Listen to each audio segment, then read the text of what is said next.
مهربانی نمی‌روزانه که بگم که خیلی زندگی کنه که هیچ که خیلی زندگی نداشته باشه اکه وقتی که خودت میخریم برای حواسم میاد همین خیلی خوب باید زنشو چی باشه مهربان باشه فهمیدی؟ یک تا یخی من برای همین خاطر دوست ندارم اکه نقم دست اکه زنک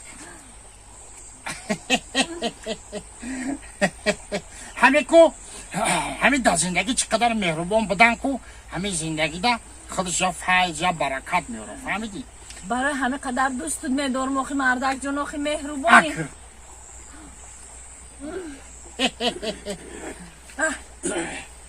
هم مصطفی حالا بایزانه میگم که چند سال من قطع زندگی دارم 41 تا سال شده 41 تا سال من قطع زندگی دارم تو ماده یه بار یه ایرینکه یک کلوش برنامه کمپیرت گرفته آوردن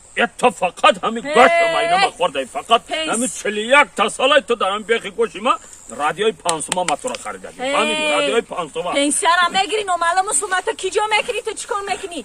نمیبره یا پوشی بخرم ما خلینگ راست خود کردم و رادیوی 500 خریدم فقط همین 41 تا سال یه بار تو من به غرغر خونه و چند بردی یه بار به غرغر تو من ایرینکه خریدی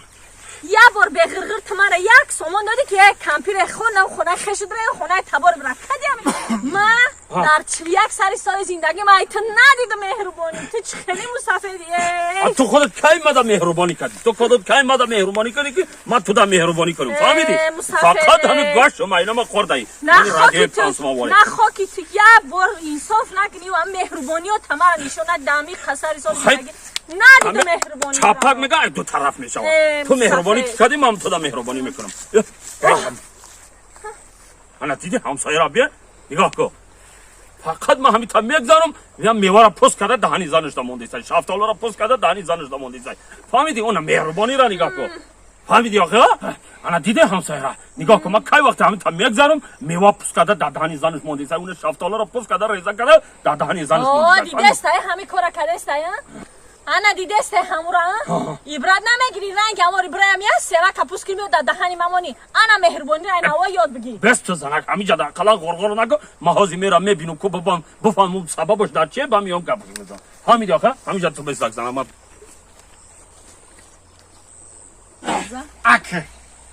همسایه اکه نقب دست ما همسایه ای لبای بابا سازی تنجی رحمت همه طرفا تنجی زنک جان همین یک شنبی اکه چون کدی بابا ما همین زندگی آیله شما آیله بهت آیله اتفاق نه اتفاق همین زندگی همین مهربانی شما دا تن دادگیم سلامت باشی سلامت کی وقت میزگارم نگاه میکنم در دهانی انگا همین شافتالو را بلک کده مونده سی آخه سلامت باشی زندگی همین اتفاق ده اتفاق زندگی ده مهربان بودن خوبه بهت انا ما دیگه چی ده حیرانم همسایه برای چی شافتالو را همین فقط میده میکنی دهانی انگا میمونی و خودت نمیخری برای چی من میخرم بابی خالدار بایی میخرم و نکه یا شنده چی با یا کیرم دارم